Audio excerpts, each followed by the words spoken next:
Hey everyone, welcome back to another episode of Reptile Rendezvous. I'm your host, Alex and all her animals, and today's guest is a passionate researcher and conservationist who spends his time studying and protecting turtles and tortoises. This and so much more that we'll be getting into over the course of the episode. Michael, welcome to the show. How are you doing today? I'm doing awesome, Alex. Thank you again for having me. This has already been a lot of fun, and I just as a fellow podcaster, it's super exciting to see that you started this and to be a guest pretty early on, and it's impressive. I mean, it's clear you've put a lot of effort into it, even early, so and much. I'm excited to see where it goes. So thanks for having me. I'm excited to talk turtle. We have been again talking for about 2 hours. It's good fun. Feel free to plug away your podcast. Podcast is just one of the best names I've ever heard. Anthony's starting his own channel, and I was like, what are you going to call it? Because you're not going to be able to get anything as good as Pondcast. Like Pondcast is like the number one, the greatest name. It is top tier. Yeah, I mean they scored with that, and on top of that, I mean they're the amount of reptile podcasts that I can't say enough good stuff about Anthony and the Turtle Room guys and how much they've supported me. Big up, just as an individual, and the ability to do our own show. I started with two of my friends, Jason Wills and Jack Thompson, who would also be great guests. We started the Colonia Cast, which is it's a far worse name than the Pondcast, but we couldn't. We couldn't steal. You can't have the Pondcast too. So we started our own a while back, but early on, I mean, you understand this now for sure. It takes a lot to do these, to produce them, to figure out a streaming service, how to record them. You're all kind of in the dark with that.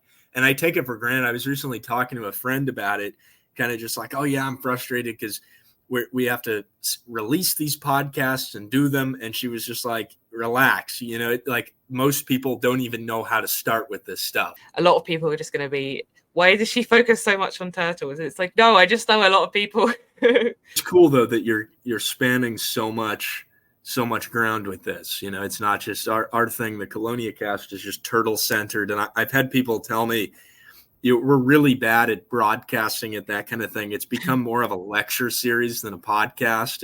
If anything, it's a lot of the discussions kind of get in detail, and I enjoy doing that. My buddies that help with it all enjoy it, but it's not for everyone. And we realize that, but everybody's different. Just because I've been fortunate enough to work with a lot of different types of animals, but then there's so many animals that I haven't got any experience with. There's just generally so many animals, so there are always opportunities to learn. That's what I mean sort of about the subcategories. Once the episodes build up a bit, people can go to the areas that they want to listen in on, or just learn something different about, they're talking about bugs, or they're talking about this X, Y, and Z. I would like to learn a bit more about them. Like ants, I want to learn more about, because ants are so cool. Ants are fascinating. All the different bugs and insects and their effects that they have on the ecosystem, and just so many underrated things. It's really cool. And I think a lot of people that are interested in animals and that sort of thing in this day and age, how interconnected everything is, and the amount of diversity and different perspectives. You talked a bit about that. Just getting different types, people from different backgrounds to talk about a common theme. It unites us. And in conservation and that sort of thing, this is incredibly important to get different perspectives and to understand different viewpoints. And so it's just a great way to have these discourses. And, from a selfish perspective, as the host, right, you're creating all these connections with people, and it's good for you as an individual, but also for other people, because they come in. Someone asks a question, you said that, about how to care for this kind of animal. You can refer them to someone else or to something you recorded, and it makes your life easier, and it helps them. It expedites their learning. So the intro just would have been paragraphs long if I did talk about in extensive detail the kind of thing that you do. Tell us about it. Well, first of all, I want to say I'm taking notes too. We've talked a little bit about how to do the podcast. I'll get into this question in a second, but just the logo and listening to some of your past episodes and your ability to, just it seems like you're already a seasoned professional at this. So it's cool. And beyond just Natural. enjoying the show, I'll be taking notes about how you do things. It's cool. I'm glad we connected. For the sake of this question, though, I'll jump right into that. This is a good one for sure. But I think that I have kind of an unusual story in terms of how I got interested in turtles. It's typical in the sense that it happened in first grade for me. So very young. And I was, I think, kind of a quick to pick up reading and that sort of thing. But where my story's a little different. I think a lot of people get interested in turtles, especially in the East Coast of the U.S. and a lot of other countries. They get interested through hands-on encounters. You see a turtle crossing the road when you're young, or you go to the pond and pick out a slider or a cooter or something, and you get really interested kind of hands-on. I really got interested through books and reading and literature. And so in first grade, I picked out this little book by Melvin and Gilda Berger. I've come to realize that they may not even be real people, that this could have been some fabricated thing that these kind of scam little books are. But regardless, I mean, it'd be a funny story if some two fake individuals are the reason I kind of fell in love with turtles through just reading about them about over a decade ago at this point. And I distinctly remember I was in a Mobile gas station reading, and I was just obsessed with this book. And at the time, I could barely get through a few sentences. This was just really early on in me learning how to read. And I had convinced myself that I knew what the words were saying and was really just looking at the pictures. And I don't know exactly what it was, but it's seared into my mind. That's how moving this moment was, reading this book at this gas station. I'm picturing it in my head. I love it. Yeah.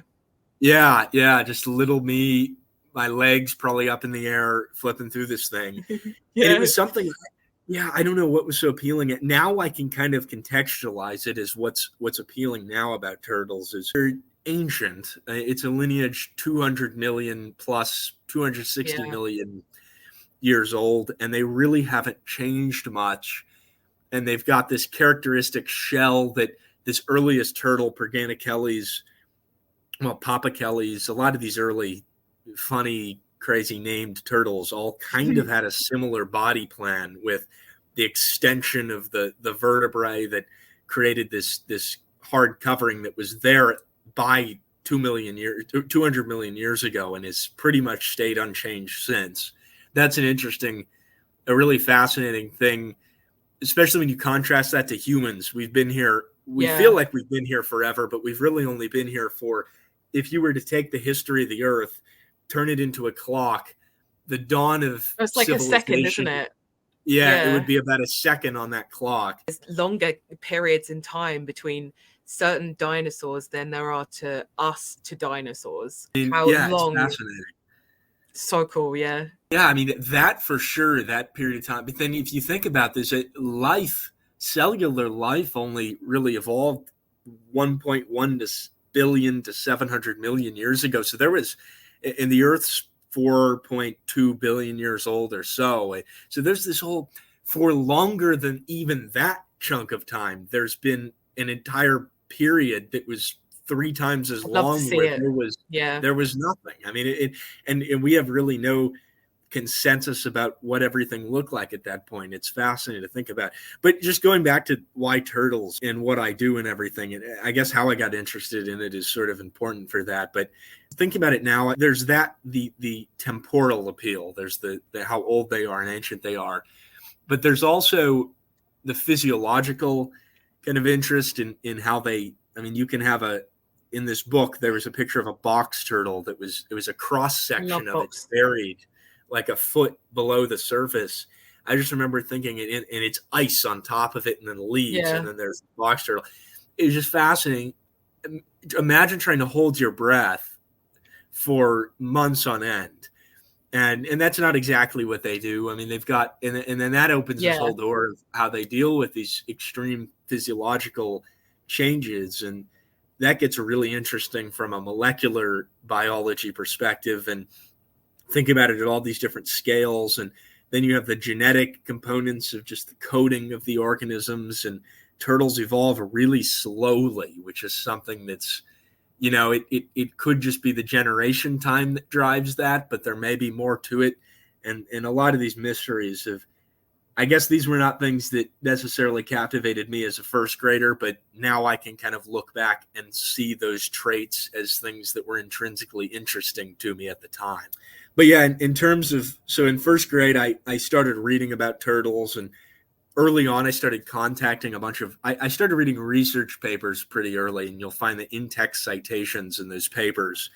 And I started reaching out to a lot of these authors because you see the last name and had access to a computer, and I realized I could get in touch with a lot of these people. And now it's embarrassing because I'll have these emails to a lot of these professionals from, like, at the time, 4th or 5th grader wanting to help with something. I did that. And for a long time there, early on, you don't get a lot of opportunities because no one really wants a 5th grader helping with a serious research project. But there are plenty of people that were really influential and nice and that kind of thing. And I think the most I got involved with the curator of the Los Angeles Natural History Museum. So the elementary school that I went to backed up to a creek system, and within that creek I assumed that they're probably the southwestern pond turtles. I'm originally from Southern California, and the southwestern pond turtle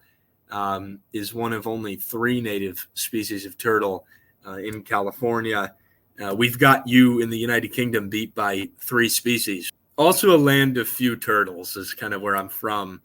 And so I early on, I assumed that these southwestern pond turtles would be in this creek that ran behind my school. But I had no empirical basis, no observational basis to say that was the case until it was fall of my 5th grade year, I think. And I was not feeling like being at school, so I made up an illness and phoned it in, told the teacher I was sick. I went to the office, and immediately I walk in the office and I see on the desk of the nurse at my elementary school, there was a little hatchling turtle in a small little container. And I immediately I went, oh, okay, this is the proof. This was a southwestern pond turtle. And I immediately was no longer sick. The illness faded away because I wasn't to begin with. But so I this little turtle, I don't know if it cuts out fully, but I'll keep yapping. It's funny how just someone's part of someone's day, why I'm sure you'll say why she had it on the desk, is one of those things that influences the effects that just simple things have, and that the path it takes you down. Oh yeah, I mean that's a really good perspective on it, and I probably haven't meditated on it as much as I should have, but for sure for how small of a moment that was for anyone else, it was a pretty for big her, moment for me. Yeah, exactly. Yeah, really, yeah, right. That's a great perspective. And so this little turtle, I think someone brought it in because they had found it on a soccer field. That was the reason behind it. But this little turtle, it cured me of my non-existent illness, and in that moment in time, we released it behind the school because I determined that was going to be the best thing we could do for it rather than take it. And you're not supposed to.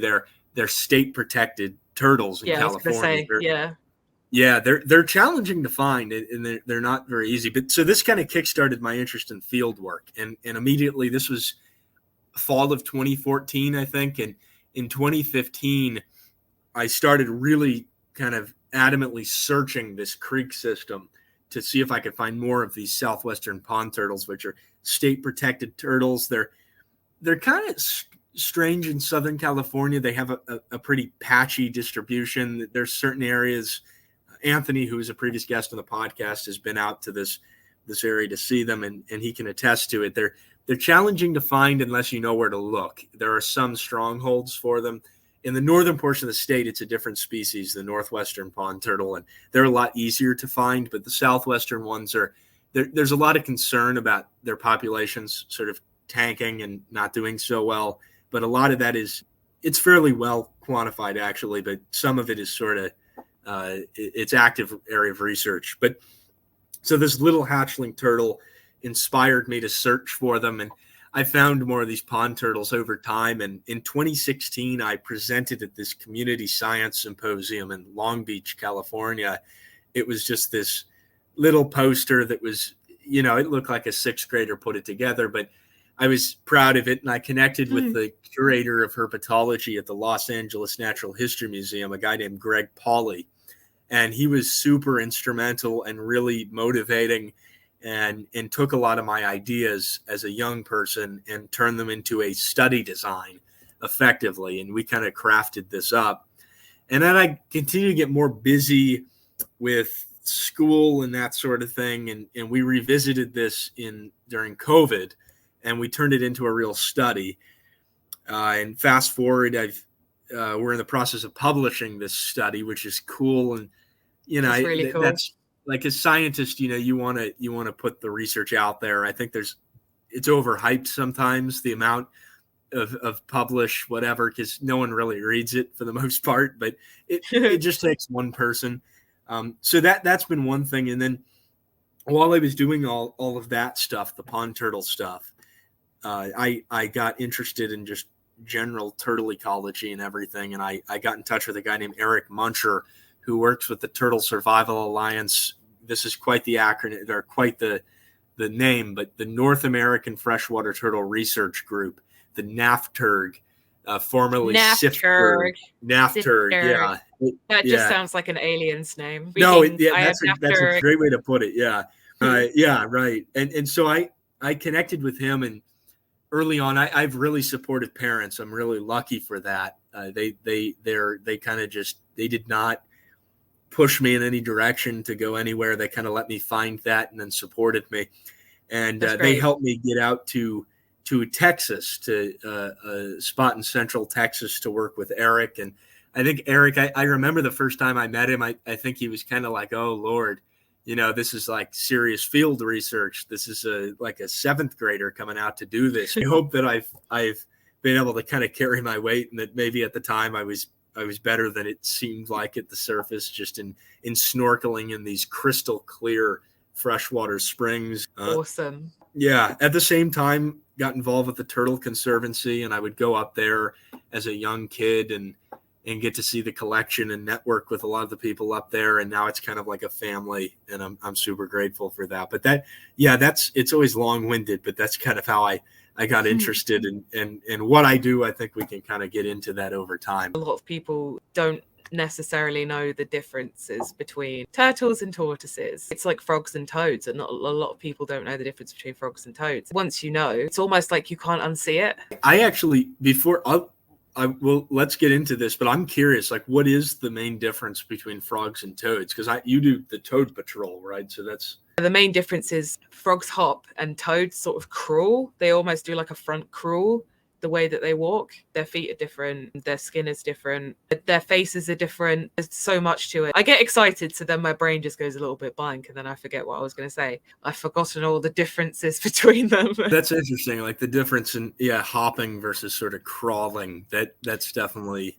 Do you see any of the Toad Patrol videos? I can't wait to start doing it again on my Instagram. They're from January, February of this year, 2024. You can see, like, I'll sing silly songs, and there's one of a bucket of newts, and I'll just sing a bucket of newts, and talk to them. And it's a lot of people find it entertaining. We'll make jokes going up to the frogs or the toads and go, do you want to buy some insurance, or your insurance policy is outdated, or just being silly and just enjoying ourselves. And then you get the frog and toad wranglers that have experience with picking them up, and I'll be doing something with one hand, and then I'll be able to just grab a frog or a toad and have it in my hand. And people are like, how do you do that? It's like, it's just practice. And then other people will try and get it. They'll just be like, you make it look so easy. And then I'll say, you can hold it like this, or this is a good way to hold it. Because you don't want to drop them either. It's on the road, it's on the tarmac. It's a lot of fun. And I think knowing how much I enjoy doing that field work, even if it's in the pouring rain,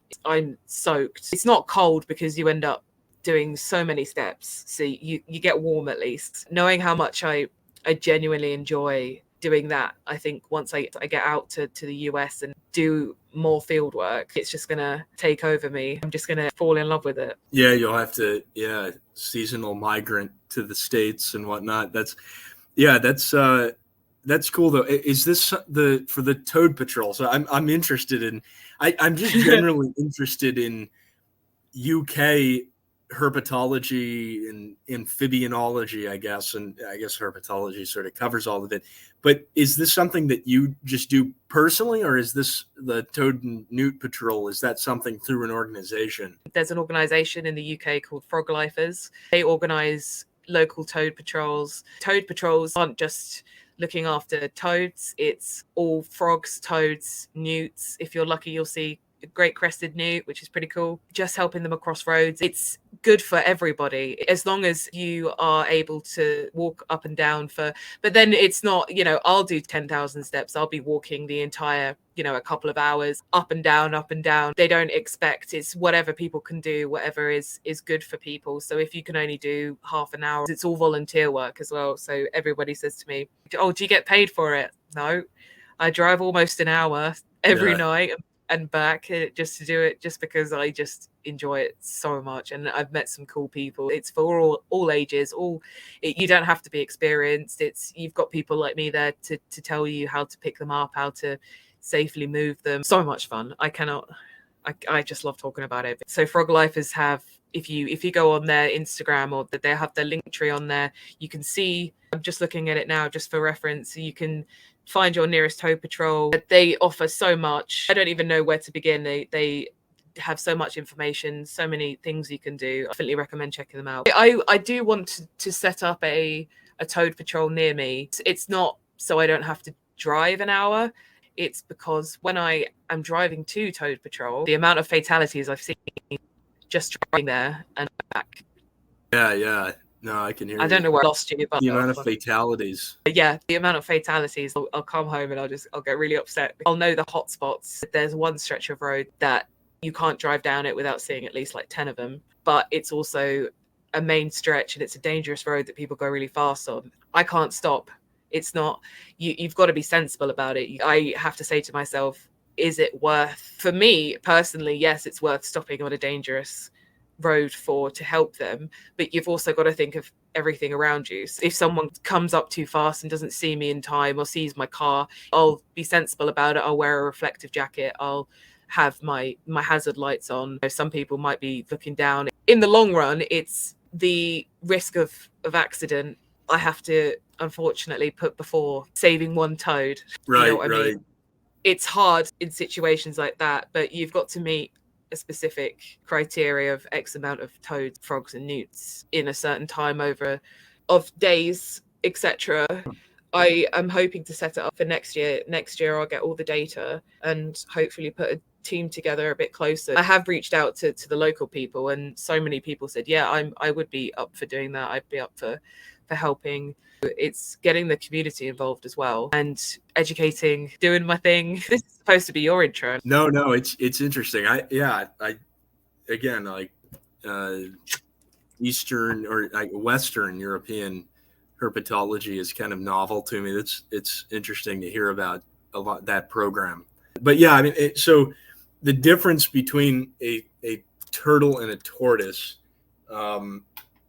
it's a really good question, and I think you can kind of give like your frog and toad comparison is a good kind of segue into that. I think the main thing I would say, and I've been holding this guy off to the side for a while. This is my spiny softshell. It's a Texas spiny softshell, and my lighting's pretty poor, so you can't really see. But I'm gonna have to go full screen. Yeah. Oh. Yeah. This is a cool guy. Espinoso is the name. I didn't know. You've been hiding that from me the entire time. I have, genuine. Yeah. I've been hiding it right below the camera. I needed to make, it needs to make an appearance. But yeah, so I think this is a good starting point. This is a pretty unique turtle. Soft shell. He's trying to get my mic. But I've told you. I literally said how much I love soft shells as well, and you've been hiding that from me the entire time. Well, I had to build up some suspense, I had to build up the excitement. But so for the main differences between a turtle and a tortoise, we can start well, we'll compare, but I think we'll just kind of with a reference. It's good. When I was in Madagascar, Jordan Gray, who's kind of it was at the point he still works at the Turtle Survival Alliance. He's there. He coordinates a lot of things now, but at the time he was sort of an outreach guru. At the time we were in Madagascar together, and we did a little video during this confiscation of 11,000 of these radiated tortoises, and as we were filming this, it's probably on Facebook or something. I don't know if it still exists. I was going to say, I know I follow them. I'm just looking at. Yeah, well, as we were filming this tortoise, we're holding these tortoises. We had to do multiple takes, and in the video you can see the tortoise pee on Jordan. I think it was on Jordan's tortoise peed on him, and it kind of sprayed on me. And you can see me in there. I'm a lot younger at that point, but I just started. I kind of lost it. I couldn't keep it together. It's so funny. Yeah. Yep. There you go. You can't really see because I've got my background blur, which makes. But yeah, those are the radiated tortoises. Really beautiful animals. But yeah, the moral of the story there is tortoises can projectile pee, and that can be sort of challenging, especially if you're working with a laptop. But so okay, the main differences here with Show us the face. Show us the face. That cute little face. We'll start with the silly. face. Oh, I'll try to hold this in the right position here. But so for people listening, because it is a podcast, if we kind of visualize a turtle body plan, the main thing we want to think about is kind of, for the most part, they have feet that are more adapted for aquatic life. And when we say aquatic turtle, we can also be referring to semi-aquatic turtles, which that line is kind of blurred because realistically there are a number of turtles and aquatic turtles, semi-aquatic turtles. There are about 300 different types, whereas there are only about 59, 60 different tortoises. So there are a lot more semi-aquatic turtles, terrapins, aquatic turtles than there are terrestrial turtles or tortoises. And it's probably also good to say that all tortoises are turtles, but not all turtles are tortoises. Yeah. And we can boil this down at a taxonomic level. The order, so there's a typical Linnaean classification. Linnaean was English biologist Linnaeus, who came up with this early method of systematics and taxonomy. And this gives each animal a binomial name, so a scientific name, and I'm sure a lot of people are familiar with that. Yeah. And Have you got something you want to say, little turtle? Yeah. I know why you didn't bring it out now, because I'm getting incredibly distracted. I'm just no. That's probably why. So using this binomial nomenclature, you can kind of scaffold the relationships of animals. And there's 7 main categories and about 1,500 different offshoots of it. But so at the taxonomic level of an order, which is a fairly inclusive classification, you've still got within an order, you'll have families, genera, and species, and then you can have subspecies. The order Testudines, so the level above that is the class, and that's reptiles. That's class Reptilia. Yeah. And then below that, you've got Testudines, squamates, and the major groups of snakes, lizards, turtles, crocodilians. So that's where the concept of all tortoises or turtles comes from, because tortoises are a family, the family Testudinidae. And those are the only true tortoises, but they're within that order of Testudines, which is all turtles. And so they kind of are lumped into that main group. But there are 13 other families of turtles that are not tortoises. And so that's where that distinction comes from. But in terms of sort of the body plan, it's harder to classify a semi-aquatic / aquatic turtle because they fit so many different types of body plans. But the main differences, and you can really get down into the nitty-gritty with a lot of these things, with all these minute details and the internal morphology, the way the skull looks, the way the shell looks in terms of the bone structure. But the main differences are turtles are typically more streamlined because they do live more of an aquatic lifestyle. Some of them can be fairly terrestrial. The rhinoclemys, wood turtles, these neotropical wood turtles, some of them are very terrestrial, even though they are still turtles. They live most of their life on land. But they're more streamlined than the average tortoise, which is going to be a lot higher domed, really a prominent arc. Tortoises are also, they can reach large sizes and lengths, and so they span the kind of the range of body sizes that turtles do. And so that's kind of a similarity between the two. They in the feet structure, that's another thing that varies a lot. In aquatic turtles and terrapins, that sort of thing, they're a lot more webbed usually for swimming, and not as armored as a tortoise that has these very elephantine, scaly feet. Aquatic turtles, they need more the ability they'll use land to nest or to make overland migrations to new ponds, but they're not as reliant upon forelimbs for digging and that kind of thing. So tortoises have a lot more modifications to the phalanges, the carpals, the metacarpals, the tarsals. These are all the bones that make up the structure of the actual pad of the foot.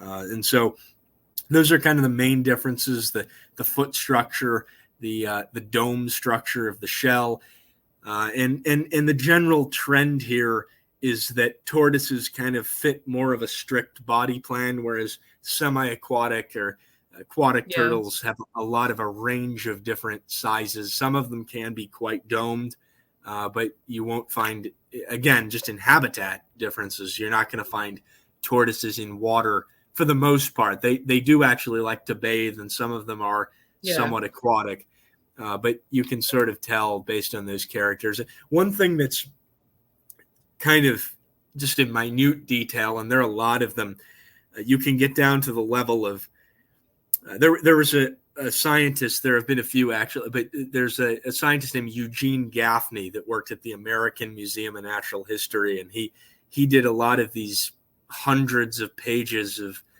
analyses of the bone structure and the osteology of many different turtles and classified them.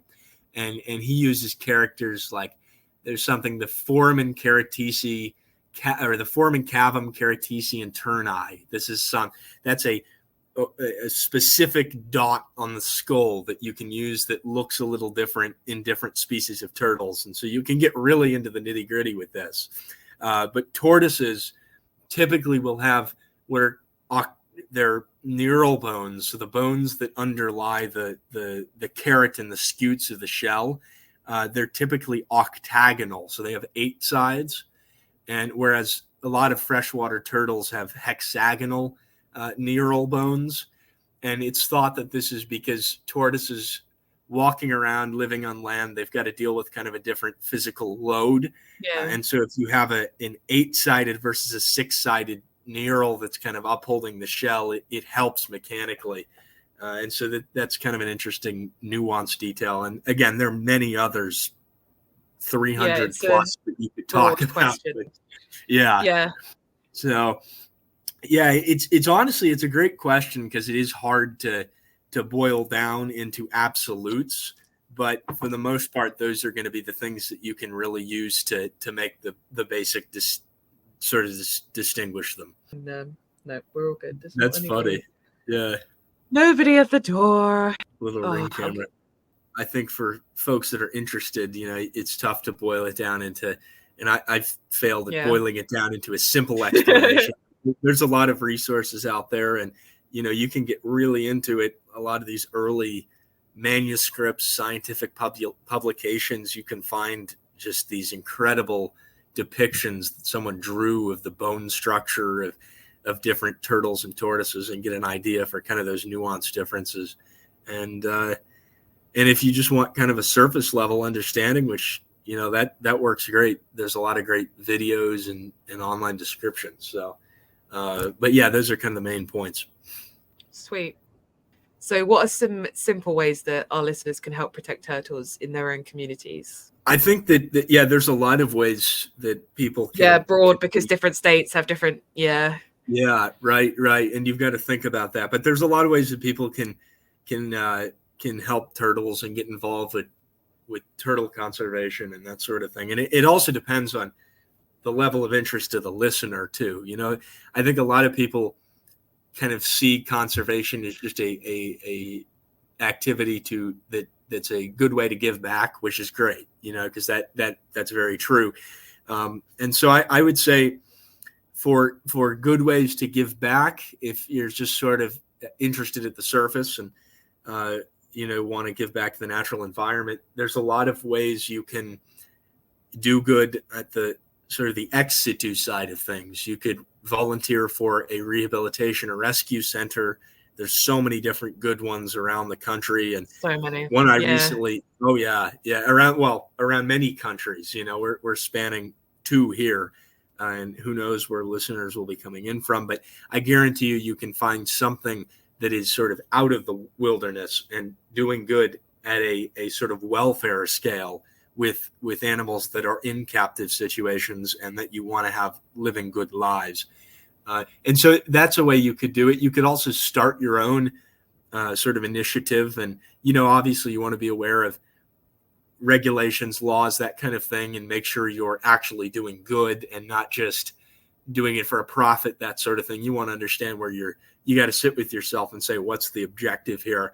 And I think you can make an argument that if you want to rear captive turtles, captive animals, and do it in a humane fashion that has the interest of the animal at heart, and then sell those animals and make a profit and put that back into conservation or things that are occurring in situ or in the wild, in the wilderness, that can be justified. I think if you've got the animal's interest at heart in terms of their welfare.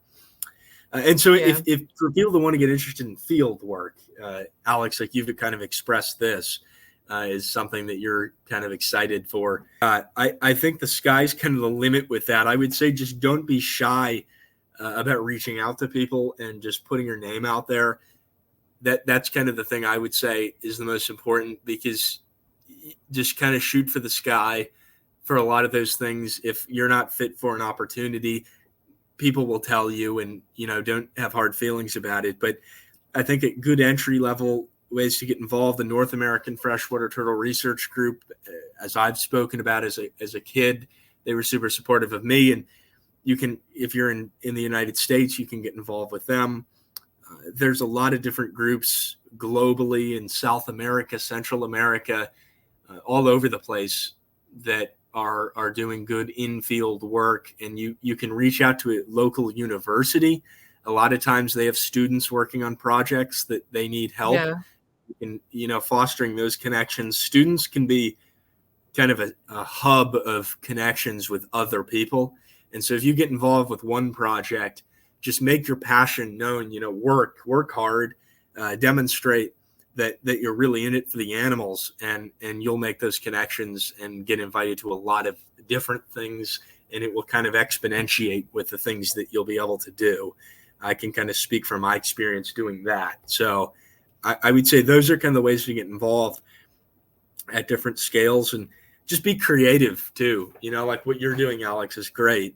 And people can really just with a computer, with whatever tools that you've got access to, you can make a difference. And this is doing that. And everyone can make a difference. It doesn't have to be big. It doesn't have to be small. It's any difference is good difference. Exactly. Yeah. So that's what I would say is kind of in a nutshell. And for people interested, I mean, please reach out to me and that sort of thing, and varying levels of interest. People want to get involved with other things. And as people made a lot of, it did a lot for me to get involved early on. I like to hopefully pass that on to others and like reciprocate that kind of that kindness. So for sure. I think that getting more interested in research, this is interesting, is like a lot of these things are kind of echo chambers, and I think people develop egos pretty easily in this, and I it's just kind of silly, we're in it for the animals, right? Like we should they should be at the center, and we should be as open and kind to people as possible, because when it comes to the objective of conservation, we need as many people on board to understand the utility of conserving habitats, that sort of thing. And so this should be, it's open to everyone and in everyone's interest. So Espinoso is the name. So yeah, he's Espinoso. Is he all right? Do you need to put him back in his tank or yeah, anything? I'll go run and throw him back in there. Well, he served his purpose for the sake of the podcast. Thank you, sir. Yeah. So I'll go run back, but he's got a pleasure to meet you. Oh, but yeah, I don't know if you can still hear me. I'm yelling a little bit, but yeah, I don't keep a lot of turtles.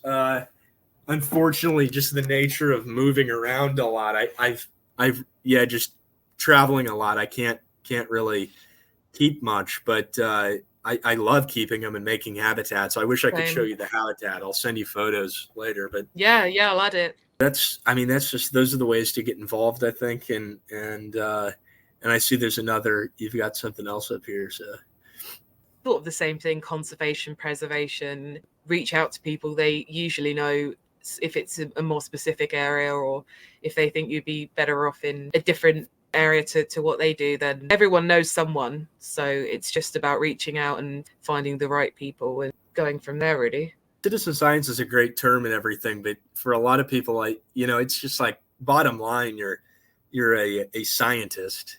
You may not be a career scientist, whatnot, but when you're doing field work, you are a scientist, and that requires getting into a certain mindset, I think. But I don't love sometimes that term in just the sense that it may create a little division and allow for that kind of elitism to creep in. It might just be me too, kind of being hyper reactive to that sort of thing. But I don't know. I think that's what I hear it as most commonly referred to is citizen science. Yeah, no. And that's it's contagious even over the phone call. I know. But it's a good way to boil it down, I think. Like citizen science projects, that sort of thing. That's a great sort of field entry into the field. Yeah, and really fulfilling. So I need to learn not to talk so much at the beginning. I really do, because then this ends up happening. I used up all my energy. Oh, you've seen that conference advertised though? It's the Turtle Survival Alliance hosts it. It's the Symposium on Conservation Biology of Tortoises and Freshwater Turtles. If you can, make the time to come to that. It's a great event, and just all manner of turtle interests and enthusiasts. So, but like the European Turtle Alliance conference. Yeah, right, like that. The European. I'm curious what that was like. Was that conference really large? How many people showed up? No, not many at all. It was very. I had a lot of one-to-one time with different people. It was awesome. It was really good. That's cool. Chris and Casey Leone. Yes, they're cool. They're really cool. Yeah, that's cool. Yeah, well, this is it's like that then, but it's a little bigger. They've been doing this for, I think this is the 22nd one, so it's pretty well established. But we did 6 podcasts in a period of 48 hours at that conference in person, and the average time was about 2 hours. So it's like I get it. After that, that's what I mean. Like, you could not really enjoy the conference. Actually, it was about 12 hours of podcasting. Just it gets a little exhausting, no matter how interested you are in the subject. It's just that's what I mean. Yeah. So, can you share a memorable story from your experiences working in turtle conservation? Yeah. So I think that this is a great way to kind of close out, because we can bring a lot of things into this and maybe leave some of the listeners on a cliffhanger. But it'll be good actually, because I'm working on a lot of projects that are kind of in the works right now. And a lot of things that are all kind of coming together. And so if there's sort of a follow-up there, it could be fun with a lot of this. But I think that the first thing that's interesting with turtle conservation, I kind of just want to say this, is the southeastern U.S., not a lot of people realize this, but the southeastern U.S. is a turtle hotspot. And so this is kind of a co-opted phrase that was from this concept of biodiversity hotspots that was put forward by a few different biologists, one of whom is now someone that has created a lot of opportunities for me personally, Dr. Russ Mittermeier, who's just an incredible inspiration, has done so much. So they came up with this concept of these biodiversity hotspots and applied it to turtles specifically. It helps when these global conservation biologists are also interested in herpetology and also primatology. But so they applied this major concept that is sort of like minimize the amount of space, maximize the amount of species you can protect, and applied that to turtles. And that just entails looking for where in the world do you have the highest concentration of turtle and tortoise diversity. And along with the Ganges Brahmaputra Delta in Bangladesh and India, the southeastern United States is the second greatest turtle diversity hotspot in the world. And it's got 65 species with all different interesting, fascinating ecologies. And there's so much to dive into there. And I think that's just like a really cool project. I'm working on a big project quantifying a lot of that diversity. And I think there'll be a lot more to talk about with that later on. But just it's really nice to acknowledge that we're super lucky, that I'm super lucky to be here in this region. A lot of times people in the U.S. want to go somewhere else to go see things. And, I get that travel appeal and that kind of thing, but we're lucky here. There's so many questions, unanswered research questions, so many fascinating turtles. In terms of an interesting story, this kind of is unrelated. I that's part of the fun of this, is you get all these fun stories to talk about, and it's like a form of therapy to come on and tell someone about them, because for the most part people don't want to hear it. But one that comes to mind that's kind of fun is in 2022, so a few years ago, I attended I think it was the 19th, no, it must have been the 20th annual symposium on the conservation and biology of tortoises and freshwater turtles, another mouthful.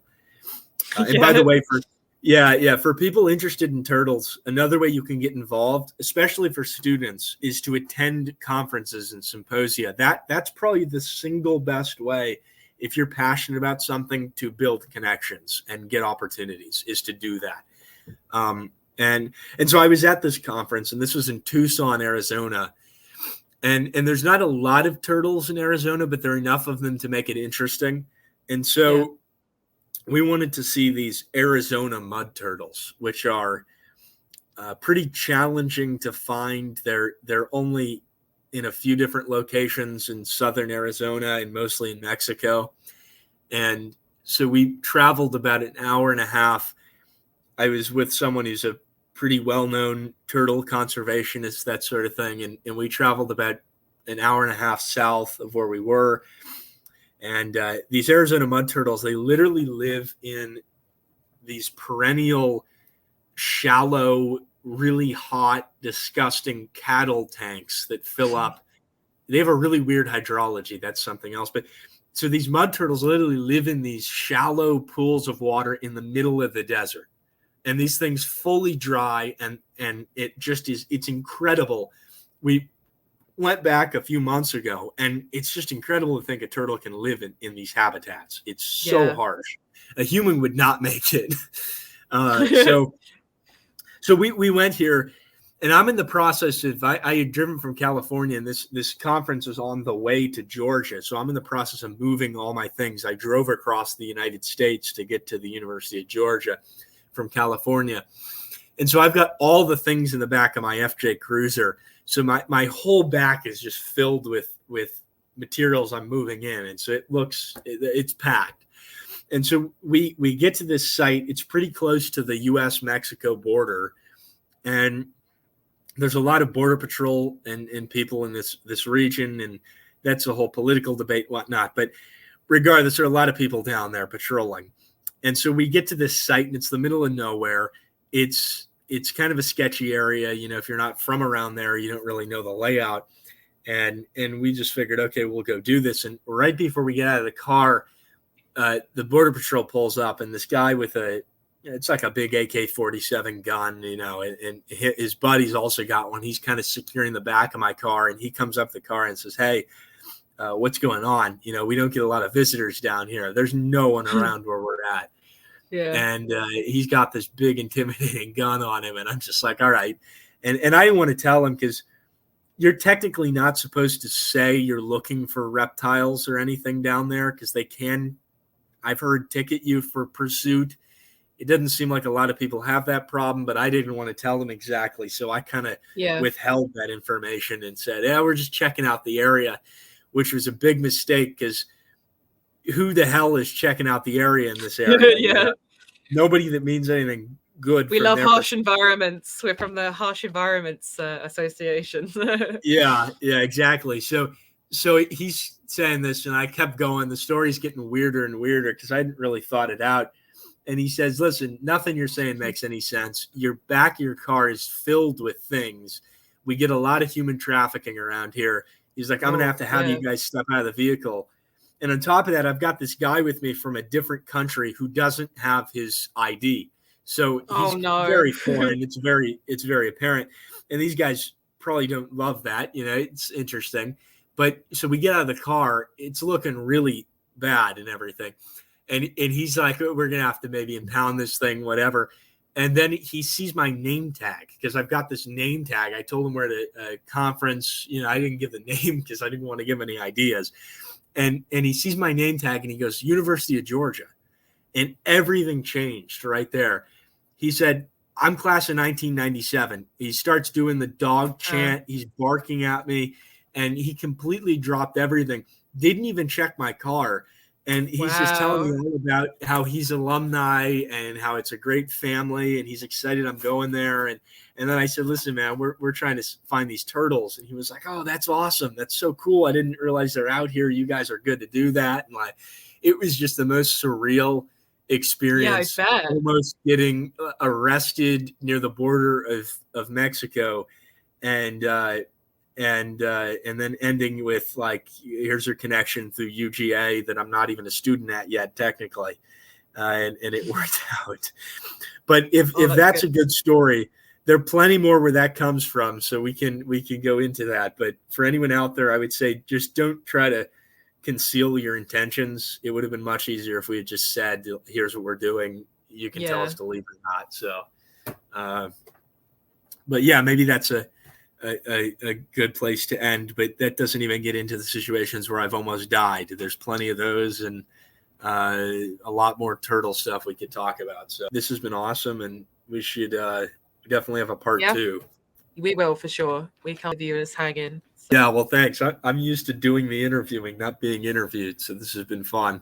It's been a pleasure to talk to you. We have so much more to cover, so we're going to have to do a part 2. Probably going to end up doing about 5 parts. Do you want to do your socials? Yeah. The Instagram's good, and I mean the Colonia Cast. I'll shameless plug our podcast. It's a little different. Of course, plug away. I was hoping you would. So yeah. So that's there's a website for that and an Instagram and all that, and yeah, for sure. It's been an honor. So thank you. Thank you, and we will see you soon. And to all the listeners, don't forget to follow us on social media and like and comment and do all that good stuff to support the podcast. I really, really appreciate it. Until then, stay wild.